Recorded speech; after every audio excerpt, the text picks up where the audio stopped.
here's our first scenario that we were speaking about earlier in our introduction, one of the typical cases that we see. And that is that I usually get a call with someone who's either deciding to divorce or have decided to separate, and they are wanting some advice and some guidance. And so a lot of times those first meetings are coming in and talking about the closure of the relationship, why the relationship didn't work. Usually there's an initiator and a recipient, someone who's really initiating the action of separating, the other person who is either slowly getting on board or understanding the reasoning.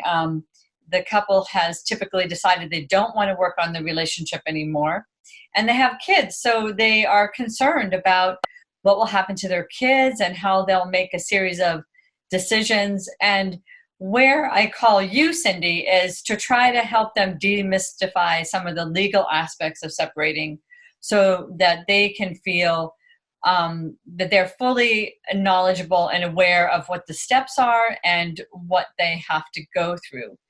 So I feel like once I start seeing you, I see them a little bit more often after and before, sort of prepping for your meetings and after your meetings to emotionally kind of process what that was like or to deal with more decision-making elements.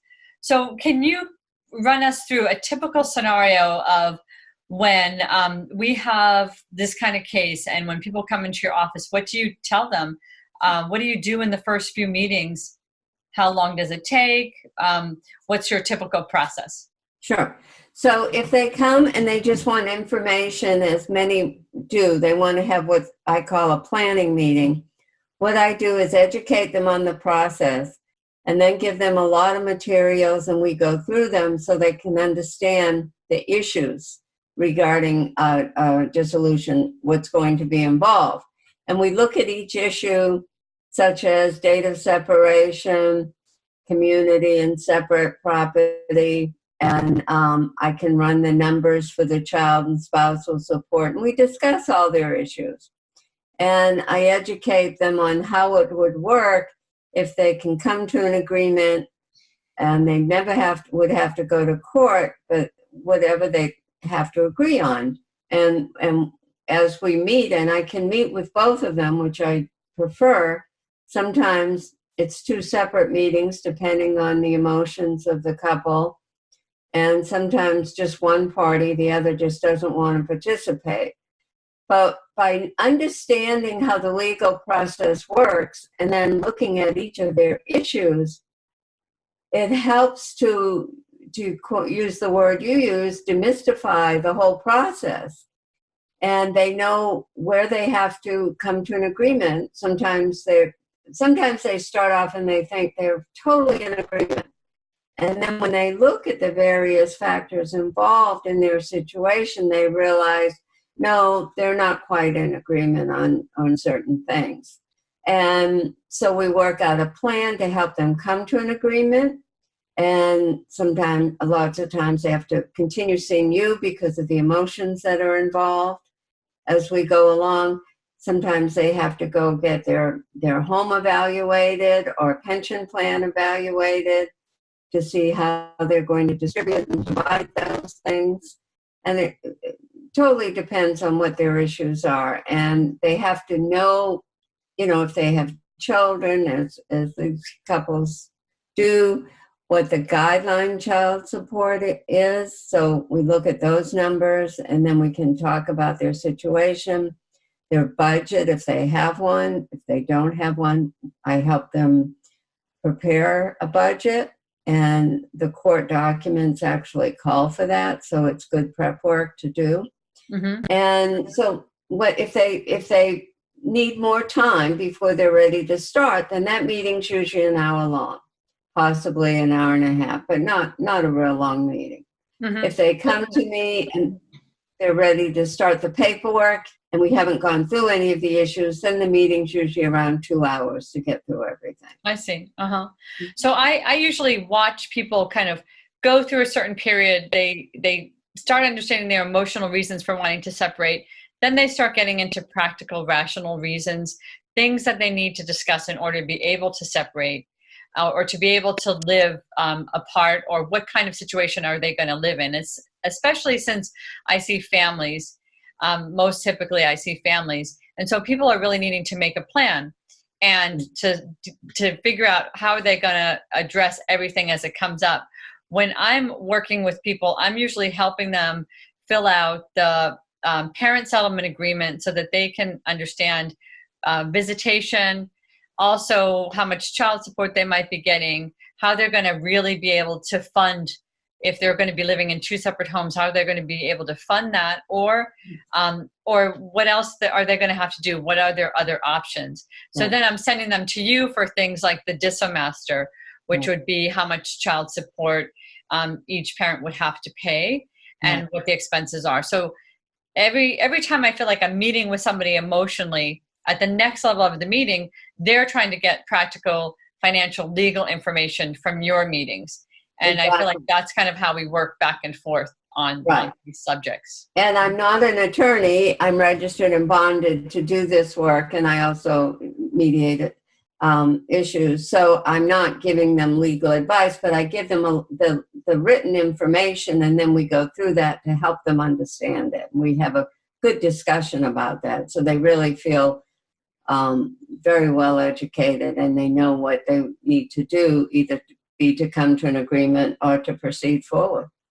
Right. And so I think the situations that you and I see most commonly, and the people that come to me most commonly that I refer to you, are people who are really self-driven, who know that they want to separate.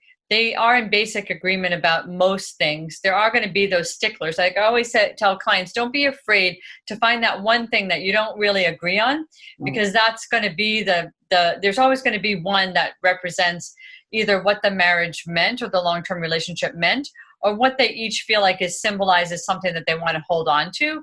And that's usually the hardest issue, whether that's the home, whether that's the vacation home, whether that's needing to move out of the home, those kinds of things.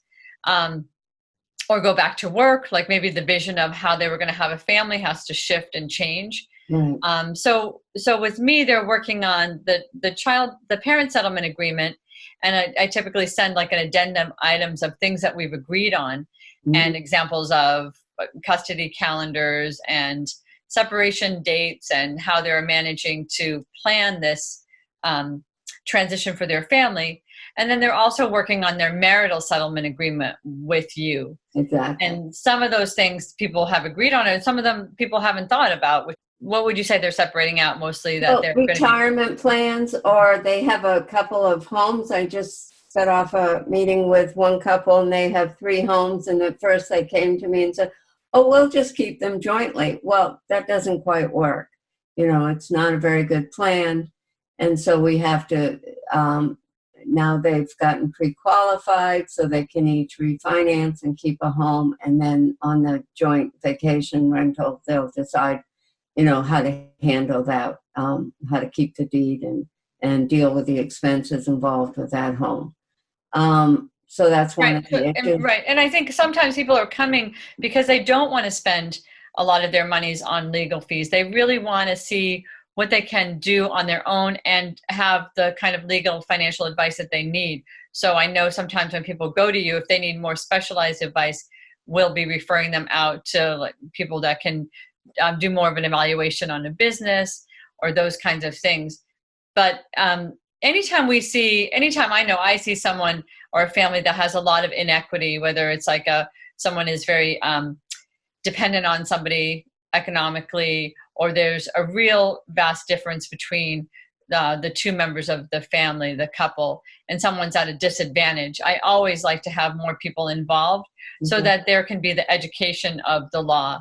And I know there's the guiding principle of the law that people use in a separation. The guiding principle, the law is there as a guiding principle, and a lot of those things are negotiated, right? So they're negotiated. Yeah, many are negotiated. And I mean, yes. And when you see the not equal, like one party's earning a lot more and the other's waiving spousal, that needs to have a good discussion. And if they need, more advice, they can. I mean, I've had those kind of situations where the higher earning has begged the other to take spousal because they wanted to provide, you know, during the divorce. And it totally depends on the couples. And I think we see a lot of people who don't want to litigate because that often can just tear families apart. And it's much better. These are most of the clients I see, the ones you refer, are pretty middle income, well educated parents who want to do the best for their children. They often want to do way more than they need to. Right, and I think some of the cases that we're working on together are people who are really self-motivated to do a separation, but they also don't want to have a lot of lawyer fees and lawyer involvement. But these are people who are willing to have discussions and either sit in emotional discussions with me or sit in legal and financial discussions with you. So it's really that type of person that comes to us and gets these services and really benefits. Exactly. And it's surprising how many people say they feel so much better once they understand the process and learn the information. And I think in my case, I always feel better when I know what to expect rather than going down a deep tunnel not knowing, which often happens in the legal arena. Right. And so it's not to say that people aren't going to have roadblocks and have to figure things out, but it is a willingness to try to get through those roadblocks. And I know you and I both know that sometimes it takes 1 to 2 years for people to really get divorced and separate. And it's a real process. It's an emotional process. And it's a leveled process. It takes a while to unravel the relationship. So I know sometimes I might see somebody who's thinking about separating, and then I might see them 6 months later because they're really not ready. They're gathering the information. They're trying to figure out what they have to get in place in order to do it. And then there's a series of discussions that people have to be ready to have to be able to implement it. Right. And they want to make sure, you know, this is the right step, if there's any way they can save the marriage. But then once they decide, it often takes time to figure out some of the issues because it's hard to live on same income in 2 separate households. You have to be honest, but it's possible. And people become very creative and do what they have to do. Right. So it's not only getting the legal and financial information that you need to get in order to have a healthy separation, but it's also to get emotional support during the process. Exactly. And I like to think about it like I'm creating a safe container for people to have these really hard discussions that would be really hard to have on your own because there's a lot of needing to move to the next topic. Let's know why the reasons are and keep those reasons in mind. And then also get out of the negative dynamic of the relationship so that we can make some forward motions and be healthier together and learn a different way to relate and communicate. And sometimes I think the structure of your organization, Divorce with Dignity, and my organization kind of working on the emotional aspect of separation, that together it's a really good combination. In my view, it's very important for them to have this collaborative approach where we each hold them as they go through this very difficult transition. Great. So that's scenario 1, and it's our typical scenario where people come in and we have some rapport back and forth and try to help and support people through the next steps of them deciding whether they're going to separate and giving them all the information that they need so that they can make a healthy decision for themselves and their family and their future. Exactly. Okay. All right. Thank you for that. Thank you.